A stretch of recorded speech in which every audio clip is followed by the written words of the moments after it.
নমস্কার বন্ধুরা। আজ মনটা খুবই খারাপ। এই কিছুক্ষণ আগেই যে খবরটা পেলাম যে বিমান দুর্ঘটনাটা ঘটে গেল, সেটা হওয়ার কথা ছিল না। আমি পুরো শোকস্তব্ধ।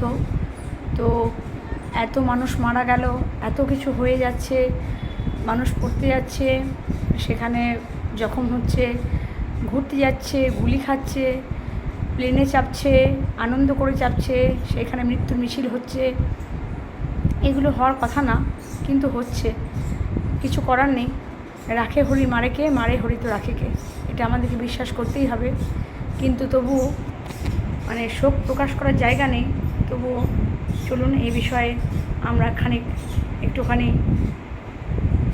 নিস্তব্ধতা অবশ্যই তাদের জন্য পালন করি, যারা আজ আমাদের ছেড়ে চলে গেছেন বা চলে গেল ইতিমধ্যেই। তাদের জন্য একটুখানি আমরা শোক প্রকাশ করি। যেখানেই যারা গেছেন তারা যেন ভালো থাকে, তাদের আত্মার শান্তি কামনা করি। নমস্কার।